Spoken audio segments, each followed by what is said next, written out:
everybody! Thank you for being here with us again. We are excited to have you today, and we hope you are enjoying our videos. Bit of a different setup today, but we're going to try something new.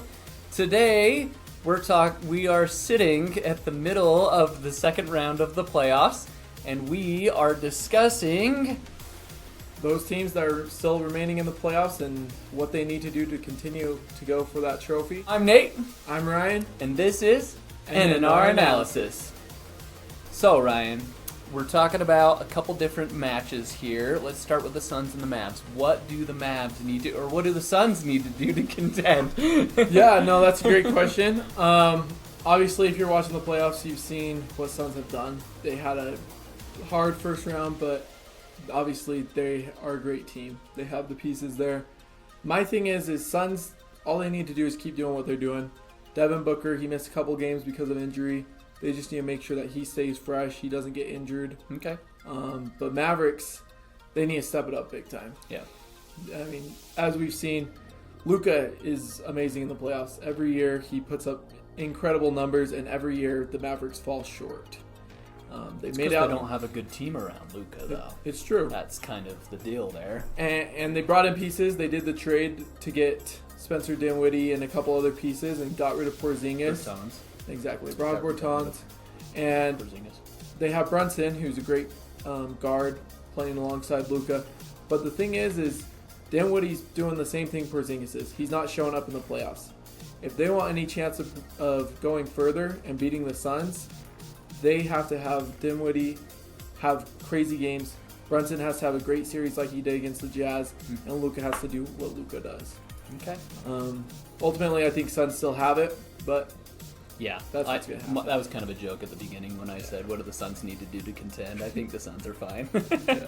So as we move on to Warriors and Grizzlies, the Grizzlies are the underdogs here. What do the Grizzlies need to do in order to beat the Warriors? Which I'm going to shout them out really quickly and say props to them. In Game 1, that was impressive that they even kept up with the Warriors. So what do you have to say about that? Yeah, I mean, like you said, Grizzlies, they were seen to be the underdog for sure. Warriors have the experience, and they came out and they gave a great effort. It came right down to the wire. But ultimately, Warriors came out on top. What they need to do is have Josh continue to have great games, but they need Desmond Baines to start playing his game again, and they need those other pieces alongside them to continue to go. My matchup to watch for is to see what happens between Gary Payton II versus Ja Morant, because in the regular season, he had Ja's number. If he gets in this playoffs, it's going to be extinguished, his hope for going further. They put a lockdown defender on him. That's interesting. I ultimately think the Warriors will take it easily, but I think it'll be a good series for sure. So, moving on to Heat and 76ers, what's your take on them? I mean, who's the underdog there? Definitely not my Heat. I got Heat here today. I'm cheering for the Heat. 76ers, they are looking like they're in trouble.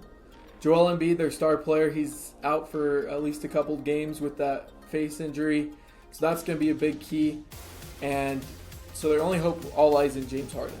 And James Harden, I mean, he's a top player in the league, but this year he hasn't had a single 40-point game. He's not that scorer that he's not playing that scorer that he once was, and they need that scorer. Over the last 2 years, he's become more of a facilitator in that role, and he doesn't score like he used to. And I think, personally, he still has that capability. He just has to put his mind to it. He just has to say, I need to take this game over if they want any chance. Even if he takes over, I don't know if it will be enough, but that's the only chance. Here's a question then. Do you think he still has enough in the tank to take over games and do that? I think he does, but I don't think it's enough for him against Miami. Okay. Because Miami's a good team. Yeah, Miami's got depth. They've got everything. And then there's the Bucks and Celtics, which is kind of up in the air. Milwaukee Bucks are the defending champions, but the Celtics have been a pleasant surprise. They are the higher seed. In Game 1, I think the reason why Milwaukee ran away with it is because Giannis was playing, and he had and correct me if I'm wrong on this, I want to say it's like a 28-point triple-double, which is so impressive. 17 rebounds, and somewhere in the 14 range of assists. I think 13 actually, but Yeah. that's so awesome. Giannis has got to continue to do that if he wants to beat the Celtics. And Jaylen Brown and Jason Tatum both had poor-ish games. So what do you think there? What are your thoughts? Yeah, I mean, this is a great series. Celtics, obviously, they swept the Nets. So they're coming into this thinking that they got this under control. They're playing at home against the Bucks. And like you said, Giannis took the game over. Yeah. And that's what it's ultimately going to come down to. Are the Celtics going to be able to contain Giannis? If they are, Boston's going to win it.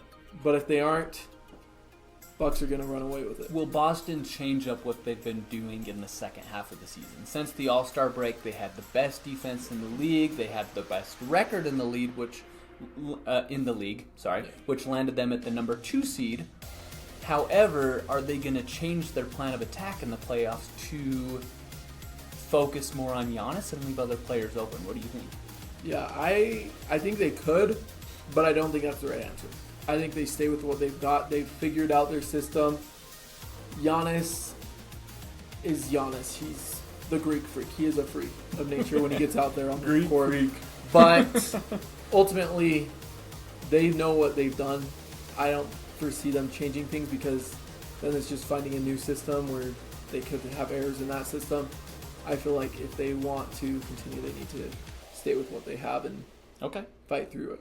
So that's what's in the playoffs right now. And then we're talking about, and this is the perfect transition here because we're talking about teams that don't really change up their game plan very well, and then they get eliminated from the playoffs. I'm going to point out the Utah Jazz. They are huge in conversation in the media right now.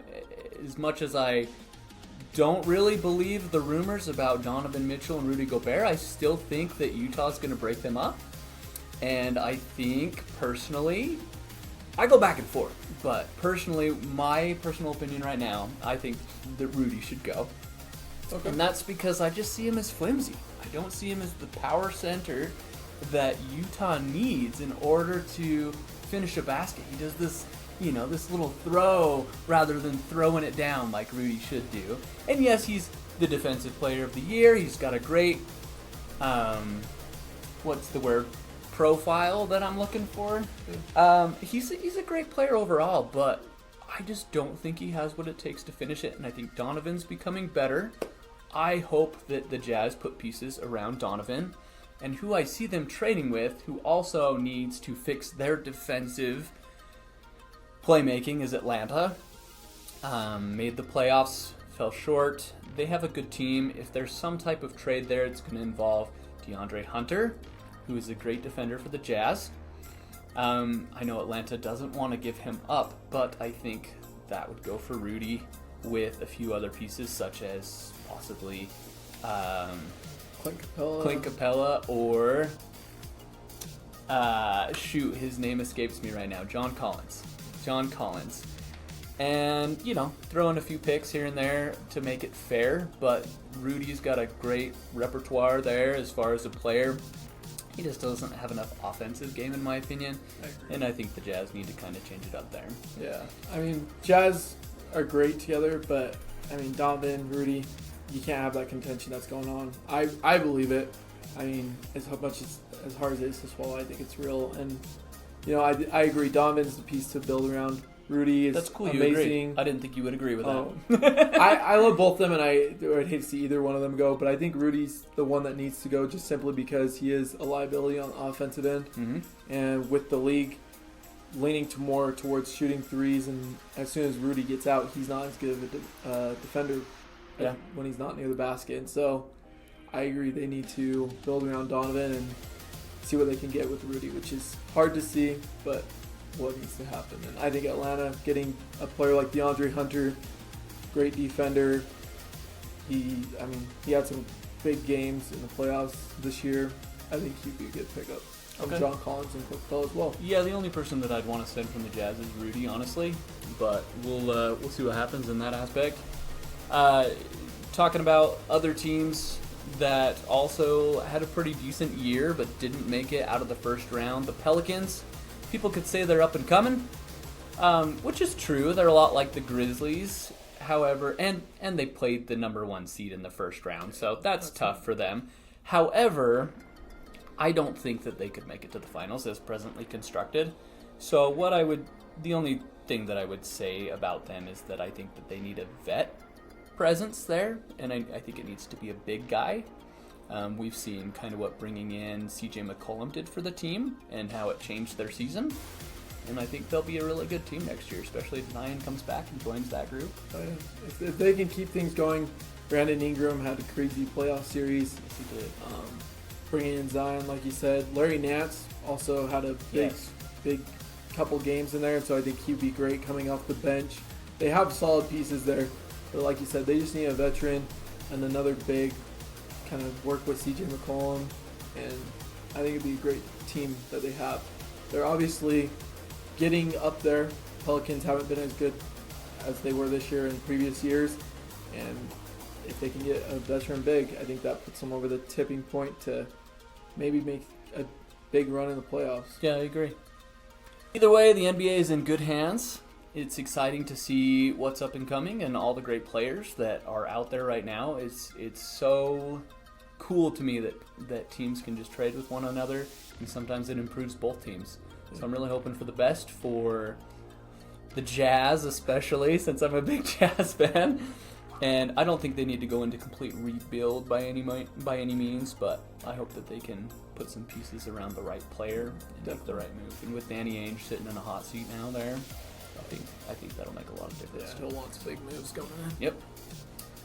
That's all we have for this week. We'll see you next time. Check back.